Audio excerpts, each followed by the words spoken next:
Hi guys.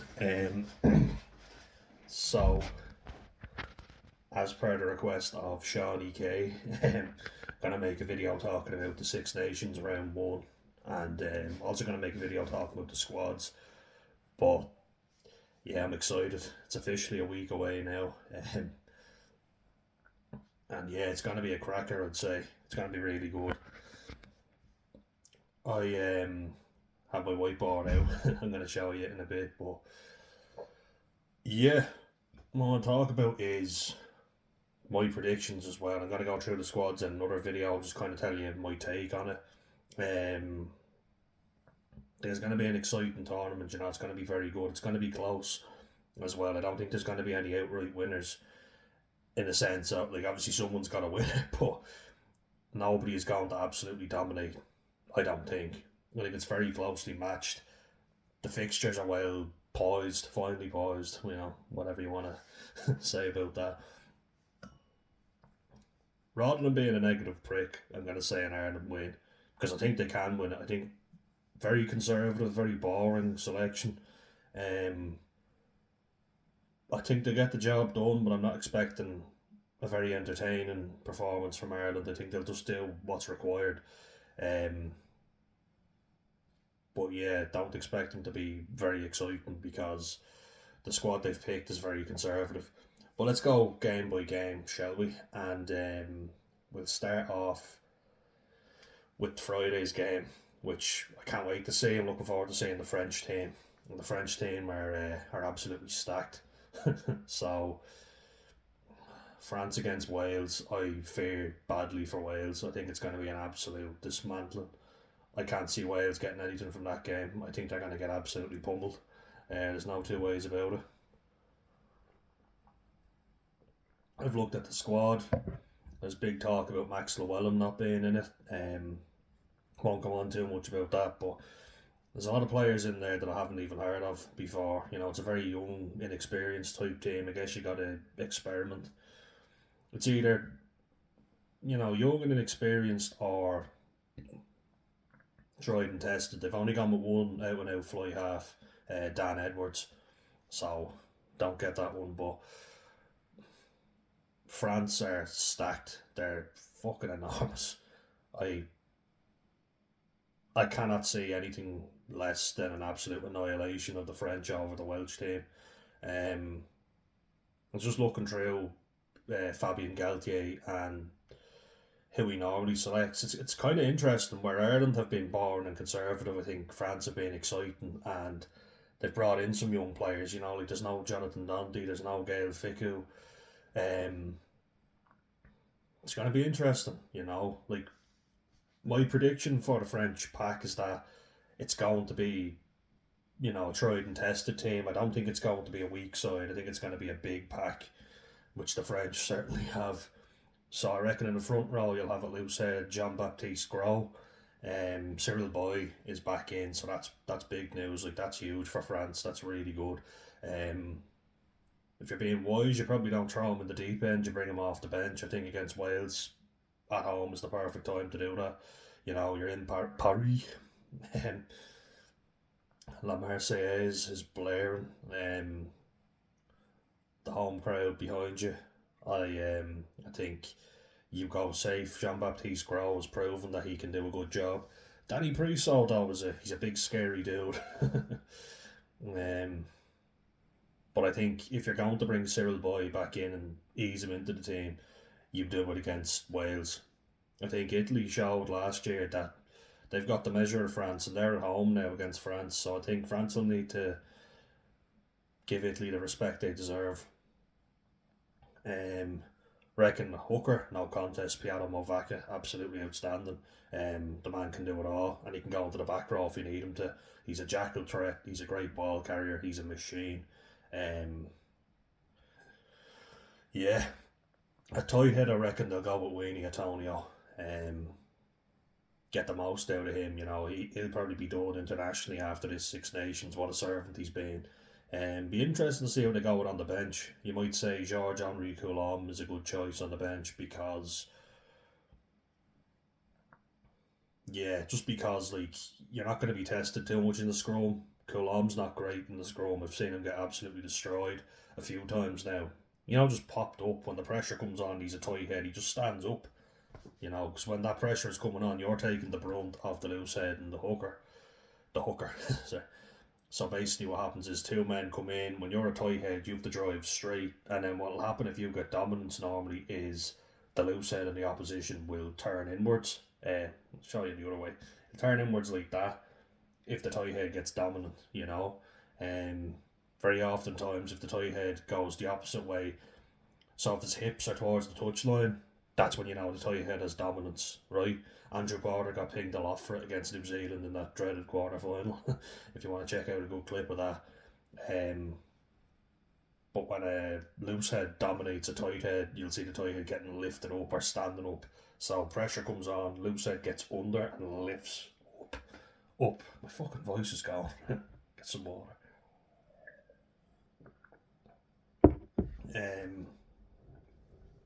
So it'll be interesting who goes in the front row. Yeah, interesting squad all the same, you know. Won't go into it too much, but just that's an area where I feel like France will dominate among others. You know, I think the scrum, they will destroy Wales. They'll just go to town on them. If they get that maul going, you got the likes of Emmanuel Miafu just tearing shit up. Yeah, I don't see it being anything less than a cricket score. Unfortunately for Wales, I think it's going to be an embarrassing performance, and I think they're going to get destroyed. I think France will truck it up in the pack. They'll get good success with that. And then even if they don't, I reckon their backline will have enough. Like Damien Penaud was in flying for 6 tries against the Sharks, like get 2 assists. Oh, you're just nervous for Wales, you know. It's gonna be tough.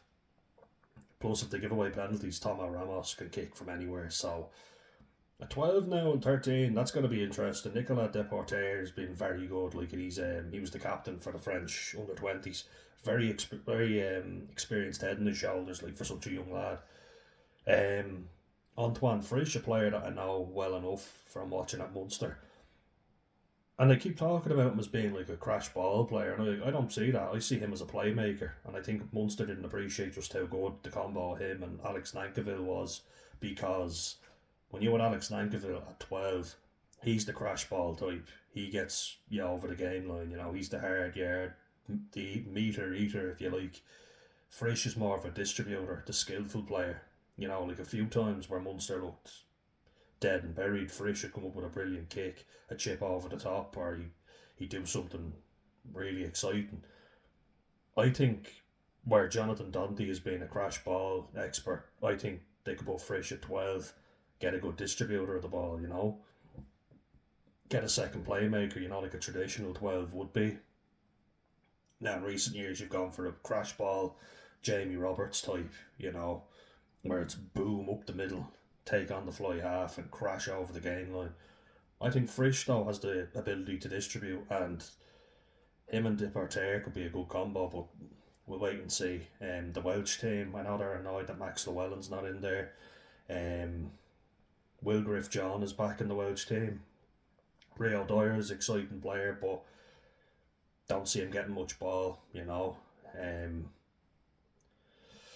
Yeah, Cam Winnett, or Winnett, however you want to pronounce his name. I've heard different pronunciations. I'll go Cam Winnett, that's how I like to say it. Yeah, could be good. You know, both those are good players, but you got Owen Watkin as well playing at 12 or 13. Like, see, here's the thing. Gatland has kind of said, and I've heard people saying this in the comments, that the Welsh fans are annoyed at Gatland because he keeps saying that we've enough players at 12 and that's why Max Llewellyn's not in. But I don't know much about the Aviva Premiership. I don't really watch it, but everybody's telling me that Max Llewellyn is tearing it up in the Aviva Premiership, so, or Gallagher Premiership as it is now. That'll show you when I last watched that. I haven't looked at him. He's a skillful player. You know, he's one that you feel Wales need. So I don't get that. I think they'll be relying on the likes of Aaron Wainwright to carry them. You know, Jack Morgan's back in, an exciting player. Second row, I like Adam Beard and then Will Rowlands. 2 good players, you know. obviously Adam Beard with those big long gangly arms get them over the ball, but it's going to be a tough day at the office for the Welsh forwards. I think they're just going to be torn into. Dewi Lake is a player I've spoken highly of. Really impressed with him. You know, say Dan Edwards is the only fly half. Don't get their thinking there. Will Rodri Williams play at 9? Thomas Williams, all the Williamses, Williams Joneses, and Thomas. There's a few Thomases in there as well. Yeah, and then Archie Griffin, tie head, got dismantled against Thomas the Toy. Don't know what front row Wales will go for, because Wilgriff John, I think, looks the part, but he's shite in the scrum. I've seen him get destroyed a few times. Lifts good weight in the gym when you look at his gym stats, but it's more like muscles to show or muscles to go. He doesn't seem to do it in the game. I've seen him get destroyed a few times. You've got Garrett Thomas, not the ginger fellow with no teeth, the loosehead prop. Now Wales did get good success against Australia in the World Cup in the scrum, but when Pony Faumasili, who I thought was going to be great, he got absolutely upended by Garrett Thomas. You know, I'm trying to think of reasons or ways that Wales can win this game, but no, I don't see any chance, and I think they're going to get destroyed. 47-12 to France, I'm going. 47-12. I think they're going to get the bonus point win. I think Wales might get a try, maybe 2. Yeah, well, I don't see a hopeful outcome. You know, when you shake the magic 8 ball and you asking a question, a win for Wales, highly unlikely. Yeah. Sorry, Wales, but I think you're going to get absolutely destroyed. It's going to be a whitewash. There's too much firepower in that French team. And that's even before you go to the back row for France. Well, I think Paul Boudon has played himself into that back row. Gregory Aldrit leading from number 8, and then Francois Crowe. Antoine Dupont leading at 9. Fucking hell. I'm only convincing myself more. 47-12, I'm going to say to France. I just think it's going to be a whitewash. Sorry, Wales. Moving on to Saturday's games, and that's when Ireland are playing. Scotland are playing Italy first. No Sione Tuipulotu or Scott Cummings. Good news for Ireland because we'll be playing them in the second week. Bad news for Scotland. And yeah, look, I do fear for Ireland in the second week in Murrayfield, but I think they'll get the job done, particularly with the bad news. You've got McDowell. McDowell, who plays for Edinburgh. He can play at 12, and he looks like an alright player, but not nearly as good as Tuipulotu. Tuipulotu won the URC with them, and his crash ball means that Hugh Jones has space to do what Hugh Jones does. Another terrific player, but huge blow for Scotland, and I think that partnership of Grant Gilchrist and Scott Cummings, now you bring in Johnny Gray, you'll be alright, you know, and then obviously I think the front row picks itself. Schoolman. Actually, no, Schoolman, I would go Schoolman, Ashman. Ewan Ashman's been very good. And then you have Xander Fagerson. Now, there was a big debate over Johnny Matthews not being picked and Dave Cherry. So,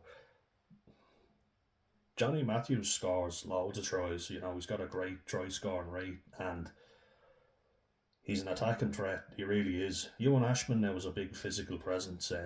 Saw him put in a massive shot on Evan Etzebeth, which we were all satisfied to watch. Etzebeth getting put in his place. And then Ashman against Leinster earlier in the season ran over Scott Penny. You know, he's a physical specimen. You've got George Turner as well. Don't know about him. Dave Cherry coming in. Interesting call, you know. Johnny Matthews would have been one now I would have selected, but they haven't gone with him. The Maestro at 10, Finn Russell. Ugh. Love him or hate him. I think in order for Scotland to play well, he needs to be distributing well, and that is where Ireland can beat Scotland week 2. I'm trying not to get ahead of myself. I know Scotland are playing Italy, so I'm going to focus on week 1, but I'm thinking ahead because that's the big game. Like, that'll be crunch time when we face Scotland in Murrayfield. We get over that, you know, I think we got a good chance. But we have to beat England first in Dublin. So, I do fancy Scotland to win. Um, Italy beat them last year. Fair play, they're coming on so much. If Italy are to cause an upset, what they're going to need is Tommaso Menoncello, who's been brilliant, like outstanding. You put him in any Six Nations team, really. He's very good and he's very young, so like he's just coming on. You've got Ange Capozzo at 14 or fullback, wherever you want to play him. Tommaso Allen can play a fullback too. Um, Paolo Garbisi distributing the ball, good player. I'd say he'll be absolutely kicking himself that he didn't kick the goal against France last year, because that would have been 3 wins for Italy, never done before. Well, they've actually, that was their best Six Nations ever to begin with. But imagine if they got 3 wins, you know, unbelievable, unbelievable, Jeff. 3 wins from 5 games, that would have been incredible. And there's absolutely no shame in only losing to Ireland and England. So, oh, right in front of the fucking post as well, and he bottled it. But France need to give themselves a good kick up the hole and not let that happen again. You also have Monty Ioane, who is an absolute powerhouse on that left wing. Dynamic, very good. So I think the back three for Italy will be good. The centres, their back line now is what they need to be firing. Because in the forward pack, that's where teams will look to beat them, and I think Scotland will look to that. They've got a good line out, particularly if they've got Johnny Gray in there. I don't know. I think it's Johnny Gray coming back in. Richie's the older one. I think he's gone now. But I think Johnny Gray is still alive and kicking in rugby terms, anyway. And one thing for Italy is that their exits haven't been great. So I know it was highlighted last season and the season before because they were playing really exciting rugby. But their exits out of their own 22 were shocking. So you're there kind of going, that's the basics. You're doing all the other stuff very well, but you're forgetting to do the basics. When you've got the big lanky second rows that Scotland have, I think how Scotland will look to maximise points will be to charge Italy down in their own 22 because they tend to not exit very well. Scotland can get that line out going, a few maul tries, But it's it's certainly a blow not having Tui Pilotu, but it's a big bonus for Ireland because it gives us a really good chance of beating them, and settling the debate once and for all, because a lot of people are putting Ireland as third place finishers in the Six Nations, and I've gone more positive than that. I think they'll win it. I think there's a lot of hope and expectation, but I want to see better rugby. I want to see more exciting stuff from them, for sure. If Scotland can fire, in that back three of theirs, where they've got Duhan van der Merwe, Blair Kinghorn, and Darcy Graham, they're dangerous, Like Darcy Graham is just whooshing in and out of people. He's like an eel, going in and out of people. So hard to put down, but Scotland are notorious for talking a big game, talking themselves up and not delivering. You remember that Six Nations, Ireland's last Grand Slam, so 2 seasons ago, when we had Josh van der Fleer thrown into the line out, and we had Cian Healy playing at hooker. Both our hookers got injured, and still we managed to beat them 24-8 in Murrayfield. And you're kind of there going, like, Scotland keep talking a good game, but they had every chance to beat Ireland then. And I was expecting that they would. I was nervous for Ireland, but they went out whimpering, Last season, I felt like Ireland were terrible against Scotland. We were at home, but I feel like Scotland didn't capitalise on the fact that we were very poor. Thought Scotland were even more poor. Game finished 17-13. So Scotland will need to put their money where their mouth is if they want to win the Six Nations, but I am nervous for that Murrayfield game. I feel like that's the one that Ireland could lose. That's definitely the big one. But Scotland have a tendency of getting ahead of themselves, And I'm kind of there going, I'll believe it when I see it. And as I say, I don't think it can be underestimated how much of a loss Sione Tuipolotu is. That crash ball like just gives them so much go forward. Don't know if I'd even say it, but I think he kind of is similar. I think you might say Finn Russell is more like Scotland's Dupont. You know, he is to Scotland what Dupont is to France. Because you see how poor France play without Dupont in the team. Maxime Lucu just isn't the same type of player. He's more of a finishing type of player. Um, if Russell can get that backline firing, then any backline will struggle to contain Scotland, but they have to be consistent. I think from their point of view, they're probably delighted because they have an easy enough game against Italy. Where don't know if it'll be easy, but I expect them to get the job done. And I would back them to get a bonus point win. I'm going to say 28-10 to Scotland. I don't think that they'll hammer Italy, but I think they'll get a comfortable victory. I think Italy will have their moments when they make it tough for Scotland, but I think how Scotland win that game convincingly and get their bonus point is if they go for the maul. They've a good line out, they've tall, lanky second rows.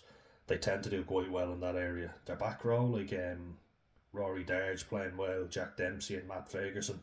Don't know about Jamie Ritchie and Hamish Watson, two other good players, but yeah, look, I'm expecting a 28-10 win for Scotland. Um, I think Italy will have their moments, but I don't think that they'll have enough to beat Scotland in Murrayfield. I think it'd be a good chance for Ireland to see what Scotland are all about, if they're firing, because, as I say, Italy managed to beat Scotland last year, and then just because they managed to beat Scotland doesn't mean that we're going to find it easy. We only beat them by 4 points, so we're going to have to be on our game. So yeah, so far 47-12 to France against Wales and 28-10 to Scotland against Italy.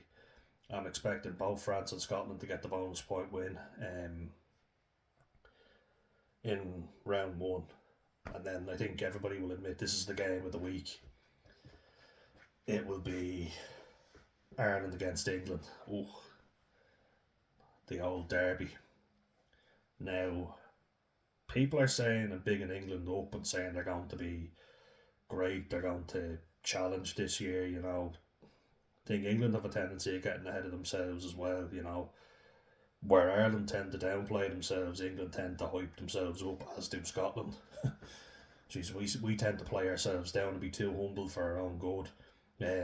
Although I have to admit, I've seen that change, and the team probably getting a bit too cocky, thinking they're going to walk out and win every game when you gotta still show up, But let's it remains to be seen. So, the one you've all been waiting for, my Irish buddies and English buddies, Ireland against England. So, I don't think you could start the weekend in any better way for Ireland to show what they're all about. The rivalry. This is the big one. We're at home against England.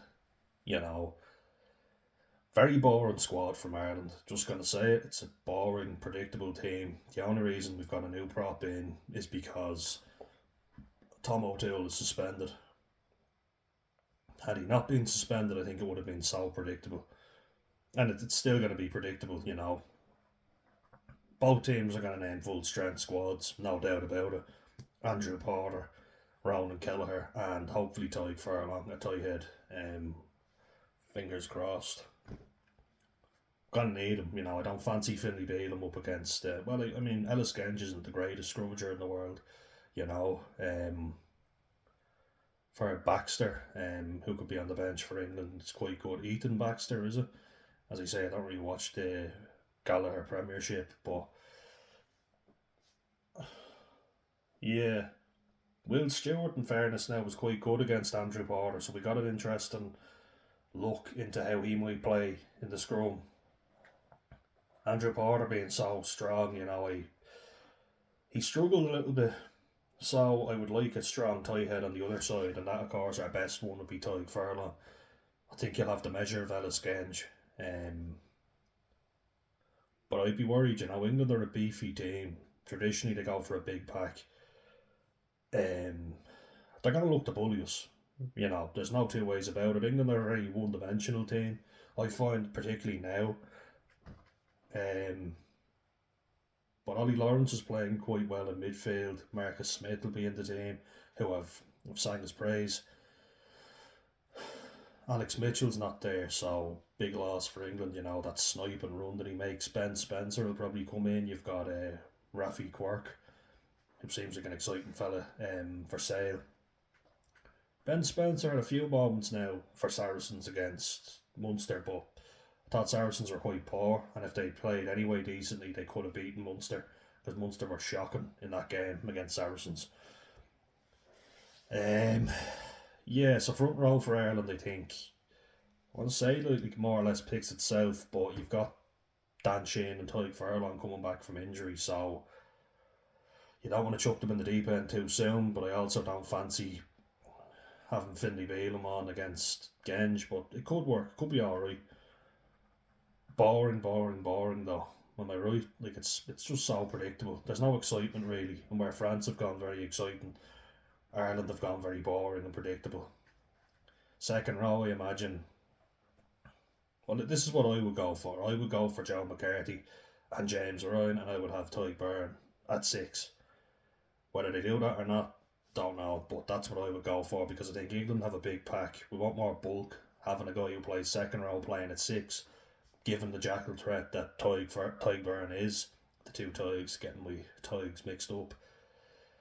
But I'd like Ty Byrne in the back row. He says he prefers back row. Why not put him in the back row? And then you've got Caelan Doris and Josh van der Fleer at open side. Doris at number 8, captain on the side.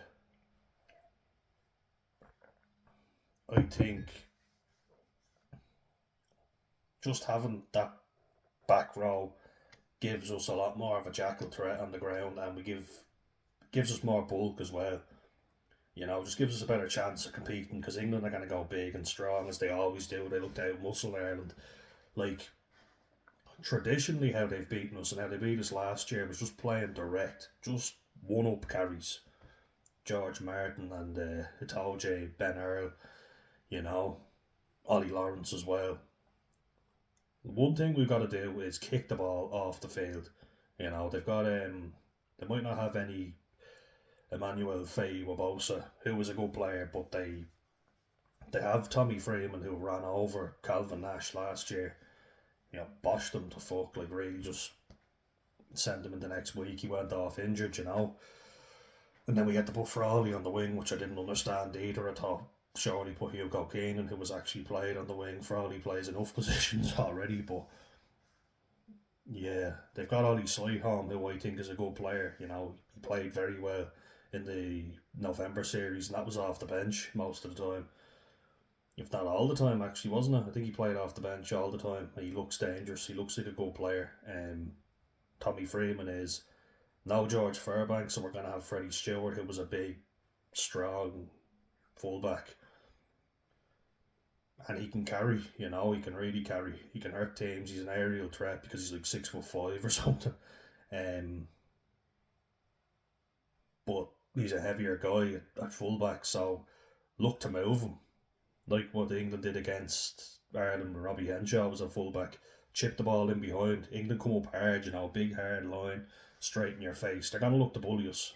That's what they always do, because they have more size, you know, particularly if they go for the back row. I would pick for England if I was Steve Borthwick. And I think he is quite a conservative guy as well. Cunningham South, who has been very good at 6, big fella, 6'6", you know. Yeah, you could put it about, you know. I don't think they go with Ali Chesham, because I think they'll want some replacement second rows coming on fresh. Having George Martin and Maro Itoje, I think that's who they'll start with, but don't hold me to that. Chandler Cunningham South at 6. I reckon Ben Earl at 8. And Tom Curry at 7.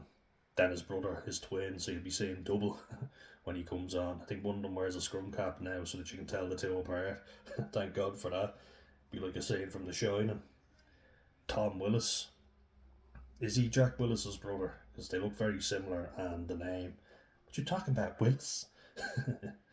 There was actually a moment in the Saracens game against Munster where he just fucking stiff armed, flung Alex Candellin away, who was not a small man.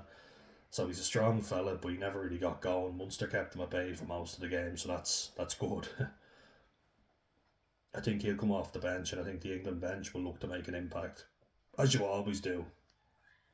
Now Jamie George down the front row, I don't think you can underestimate again how significant that loss is for England. So, like Scotland losing to Ipolatu, England have no Jamie George, who was a great captain and leader, kind of like Rory Best was for Ireland when he was captain. Like Jamie George has more flair, or had more flair. He's kind of lost that, but what he has gained is good head and the shoulders. That's all he is. There's no neck there, just a head on shoulders. That's what you want with your front row, don't you? So probably Luke Cowan-Dickey, who's played in the England team for quite a while. He knows his way around the squad. He's with Sale at the moment. Sale! Every time I hear it, I'm just there singing the song, from AWOL Nation. Theo Dan, he will be on the bench, and he's a good attacking threat off the bench too. Two very good ball carrying hookers. Not the best sentence. Ball carrying hookers. Rugby guys, rugby. So I do fancy Ireland to win. The areas that I think Ireland will be better than England in, I reckon if we kick smart, if we kick very smart, then we're in with a good chance. I think we've got a better centre partnership. Fuck me, my voice is going. I talk too much, that's the problem. So shut up, Dan. I know.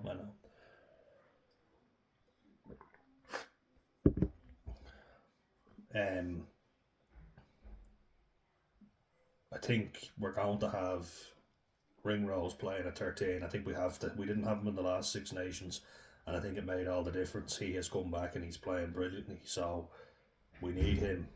I think we'll go with, I reckon, Henshaw and Ringrose. I don't think Aki is playing his best rugby at the minute.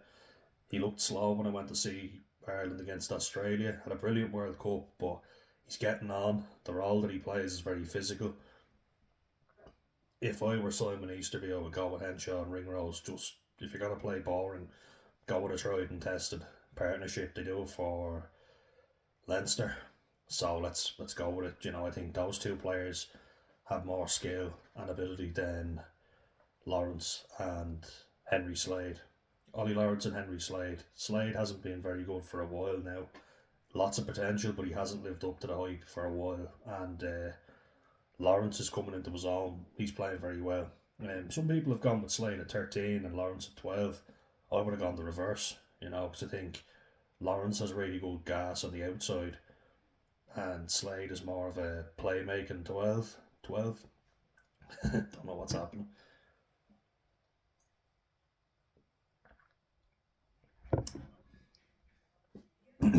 So I think that's an area where we won't necessarily physically dominate, but smart carries. England tend to commit big numbers. They like to put a big shot in on Ireland. So what we will need to do is use the overlap when we get them. James Lowe scored 2 tries out wide on the left wing last year against England, even though we were shite. Like, we were very bad against them. A poor England side, really, but we just never fired a shot. We let them dictate everything. We let them come onto us, and you don't want to invite the big English team onto you because they're bigger and stronger. They are. Physically, they will win that battle because they're bigger and they're more powerful. I'd like to see us take the game to England a bit more. I don't know whether we have the ability to do that or not, but I'd like to see us try. I think England are a side that give away a lot of penalties. They're a dirty team. They can be very ill-disciplined at times. I think if you can drag them into the muck, into the trenches, especially with the likes of Genge and Atoje, they're mouthpieces, so if you can kind of get the worst out of them, they will give out penalties, especially Genge. Like, he's a penalty machine. So if you wind him up, he will give away penalties. He tends to try and just go for the big shot, and then I've seen him do it a lot of the times where the ball is passed in behind and he'll just go for a big shot and leave his team a man down in defence. England tend to do that, they leave men out of the defensive line, which means we'll get overlaps. So if we can draw in their defenders, then we can beat them. I think having that combination of Henshaw and Ringrose, who are a little older and wiser than Slade and Lawrence, I think we can get the advantage there. I think England are strong in the back three and in the back row. They tend to be very good in those areas. I think the scrums will be pretty even. I don't see any real advantage for any team, particularly not when I look at how Will Stewart seemed to have the measure of Andrew Porter. I worry about Porter having to play big minutes. The fact that Healy is still in the team baffles me. I don't think Jack Boyle will be put in because it's quite a daunting task, but we don't know. Maybe they'll surprise us. On the tight head side, hoping Furlong is back. Finlay Bealham will probably be in there, you'd imagine. Because we don't really have anyone else. And then at hooker, I think I would play it safe and go with Kelleher and then have Shane coming off the bench because he's been out for such a while now. But great to have him back and Furlong. It'll be a physical battle against England, and I think they will win the physical battle. If we can stay in the fight, we're a fitter team than they are. Our tactical kicking will have to be on point. We're going to have to move Freddie Stewart around because Fairbank would be more of a speedy type player. He's quite, he's more nimble, I would say, than Freddie Stewart. Freddie Stewart is more of an aerial threat because he's so tall. He's more physical as well, bigger and stronger, but you can't help it. He's a big man. He's going to be slower to move, so I think move him around, put in smart kicks. Who they start at 10 for Ireland? Between Prendergast and Crowley, if you ask me, I would go with Crowley because he's more experienced. I think he'll want to prove himself. He's a Munster man playing against England, so if you don't do it then, when will you do it, He's a hardy lad. I still think Prendergast has a long way to go, but he's getting there, You don't want to hype him up too much only for him to fall. Like, do you start Prendergast and then get Crowley on to finish the game out? Don't know. I certainly think looking at him against Australia and Argentina, he looked vulnerable at times and missed easy kicks. I would start with Crowley. I think you go tried and tested, Gibson Park and Crowley. That is who I would go for anyway. Yeah, just to be safe, if you're going to be conservative, I think do it at 9 and 10. Go with a tried and tested front row. I would go with a bigger pack. As I said, I would put Ty Byrne at 6 rather than in the second row. I would have James Ryan and John McCarthy. They play together for Leinster. James Ryan is playing even better than his old self, I would say, because he's added ball carrying to his game, which he didn't really have before. I think you do that against France as well, because you're coming up against a strong pack. Maybe against Scotland you can afford to go more of a traditional Irish team, but I think go with the forwards being stronger. Go with Ty Byrne at 6, James Ryan and John McCarthy. I think that's the combination you go for. Because I just think Ty Byrne is so good in the loose, especially with O'Mahony. Well, O'Mahony's actually in the squad. Another thing that baffles me, not just going anti-Leinster, I'm saying I think the squad itself is too old. But we'll see. I haven't seen the squads yet. I'll definitely, as in the squads for the actual game. I know the players in the overall squad, but the match day teams have yet to be announced. So when they are, I will definitely comment on that. But given the players available for every team, I'm expecting an Ireland win, 26-14. England probably to get 2 tries against us. I don't think we'll hammer them. No, I think England will come out of the blocks. They'll be firing, but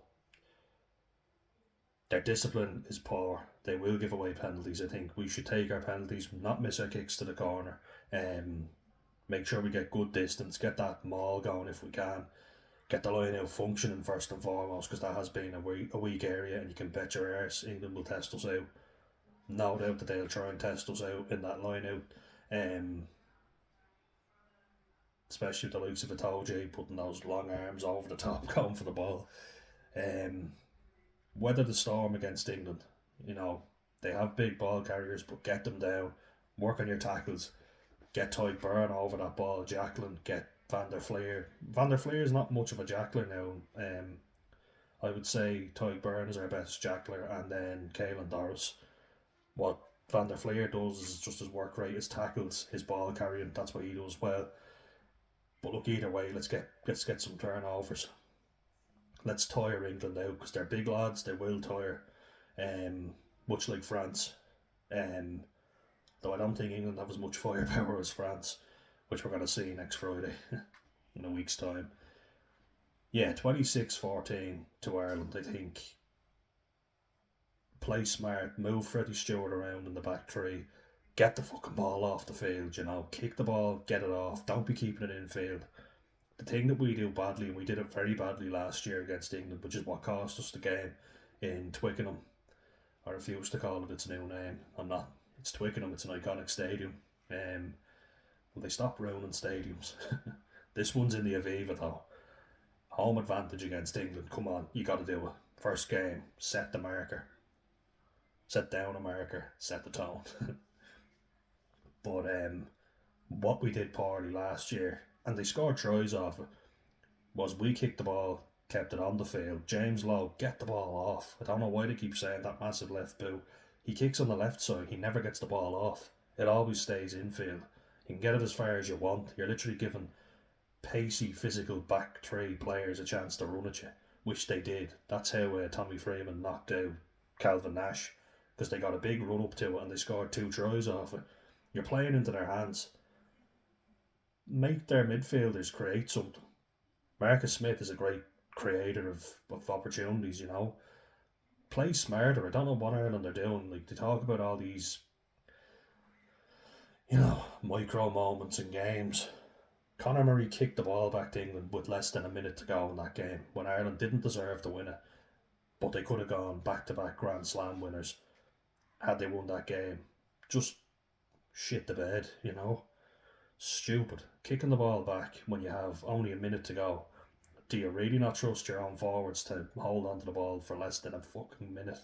That's just bad game management. And you saw, I think we 30 seconds before against the All Blacks when we got that famous win against them.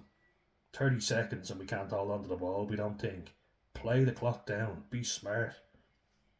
Let England commit numbers and let's catch them out wide. That's how we're going to beat them. We'll beat them with the wit of Henshaw and Ringrose in the middle. I would start Crowley. I think he should go at 10. Gibson Park should be ready to snipe because England are ready to come up in your face. Gibson Park is great at sniping. I think he should catch them out, because they are bigger lads. They're slower. They're not as fit as Ireland. I think if we stay in the fight, we're a fitter team than them and we can beat them that way. Early on, if they're too eager, they will give away penalties. Itoje and Genge are the ones who will give away penalties all day long. Just keep letting them mouth off, let them concede penalties, get on the wrong side of the referee, take your kicks when you get them, So, time to get my board out before I wrap up the video. Those are my score predictions and I've made a nice little note at the end. So France to win 47-12, Scotland to win 28-10, and Ireland to win 26-14. Come on, Ireland. Oh, there you go, Shawnee K. Hope you enjoyed that one. So that'll be week 1 of my Six Nations predictions. I will also do reviews as well because there's lots of rugby content to come and I can't wait. Hope you enjoyed this, guys. Let me know if you'd like to see more rugby content and catch you in the next one.